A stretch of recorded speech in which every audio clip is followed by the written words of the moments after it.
America's Washington state had a deep forest area inside Olympic National Forest where people often went for hiking and camping. The place looked beautiful from the outside, with tall trees, rivers flowing between mountains, and peaceful surroundings. But local people said there was a part of the forest where paths changed by themselves, and people who entered that area could not return to the same place where they started. 35-year-old David Miller loved adventure and family trips.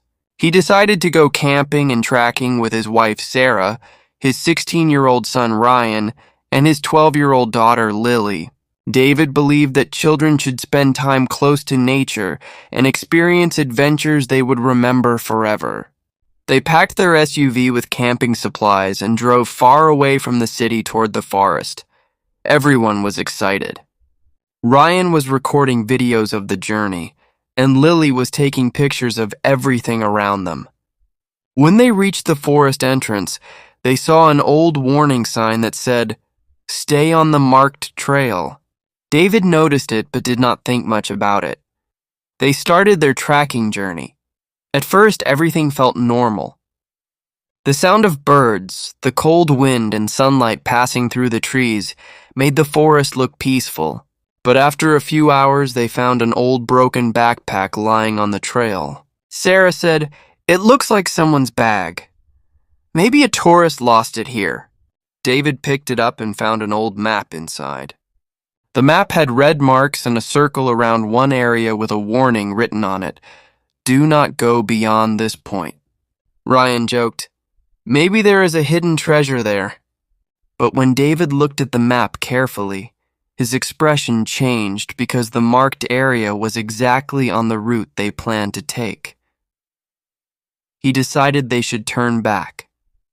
Suddenly, they heard footsteps behind them. Everyone became silent. It sounded like someone was following them between the trees. David turned on his flashlight and looked back, but there was nobody there. He quickly gathered his family and started walking back. After a few minutes, they realized something strange. They were standing at the exact same place where they found the backpack. Sarah looked worried and said, "We were walking in another direction. How did we come back here?" David checked his compass, but the needle kept spinning and was not showing any direction. They understood something was wrong. Since it was getting dark, they decided to set up a camp for the night. While they sat near the fire, a strange voice came from deep inside the forest. Someone was slowly calling their names: David, Sarah, Ryan. Lily became scared and moved closer to her mother. David thought it might be another hiker, but the voice did not sound normal. It felt like someone was standing very close to their camp. David picked up his flashlight and tried to go outside, but Sarah stopped him. After some time, the voice disappeared. In the morning, David searched around the camp and found fresh footprints on the ground. But they were not human footprints. They were huge and disappeared between the trees. David decided to get his family out of the forest as quickly as possible. They collected their things and searched for a way back. After walking for some time, they found an old abandoned ranger cabin. David thought they might find help there. When he opened the cabin door, he saw old newspaper articles covering the walls. Every article was about people who disappeared in this forest. The most terrifying thing was the last article. It was only 3 months old. It showed a family who came camping and never returned. Sarah looked at the picture and whispered, "David, this family looks just like us." Suddenly, a loud sound came from behind the cabin like someone had slammed a door. David rushed outside, but nobody was there. When he came back inside, he noticed a new piece of paper lying on the table. It said, "You found the cabin. Now the forest found you." Suddenly, all the windows of the cabin closed by themselves. Outside, the same voice started again. But this time, it was not a stranger's voice. It was Ryan's voice. David and Sarah looked at each other in fear because Ryan was standing right beside them inside the cabin. Now the question was, who was creating Ryan's voice from outside, and how long had that thing been watching them? The voice outside the cabin continued to sound exactly like Ryan. David looked at his son standing beside him and felt a wave of fear. He slowly walked toward the window and looked outside, but there was nobody there. Suddenly, the voice changed and started laughing softly. The old cabin lights began flickering, and the door behind them suddenly opened by itself. David quickly closed it and locked it. Sarah whispered, "This forest is playing with us." David knew she was right. The thing outside was not just following them, it was trying to confuse them. They searched the cabin again and found an old journal hidden inside a broken wooden box.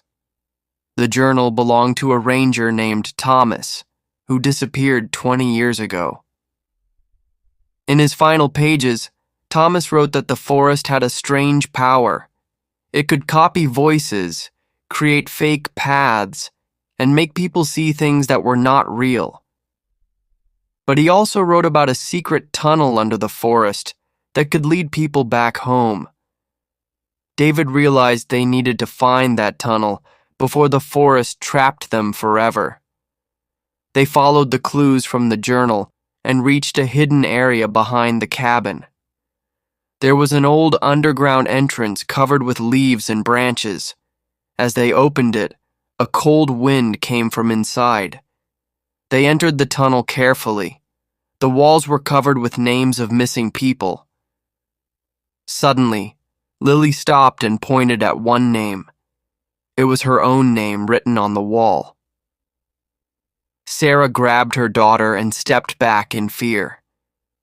David told everyone to stay together and keep moving. Deep inside the tunnel, they found old camping equipment, cameras, and personal items belonging to the missing families. It was proof that many people had been trapped here before. Then they heard footsteps behind them. David turned around and saw a figure standing in the darkness. It looked like Ryan, but Ryan was standing right next to him. The figure slowly smiled and said, "You will never leave this forest." David remembered Thomas's warning. The forest became stronger when people believed their fears. He turned on his flashlight and walked toward the figure instead of running away. He said, "You are not real. You are only a trick." The figure started changing forms. It became a shadow, then a strange creature made of darkness, and the tunnel started shaking. Sarah and the children ran toward the exit while David stayed behind for a moment. He found an old emergency flare in the tunnel and lit it. The bright light filled the darkness, and the shadow started disappearing. The forest became silent. David quickly ran back to his family, and together they reached the outside just before sunrise. When they looked back, the hidden tunnel entrance was gone, covered by the ground as if it had never existed. The police later investigated the area and found evidence of the missing people. Many old cases were finally solved. David recorded everything and released his documentary about the Lost Trail mystery. Years later, people still visited the forest, but nobody entered the forbidden area again. David never forgot that night because he learned one thing. Sometimes the most dangerous monsters are not the ones you can see, but the ones that live inside your fear. The end.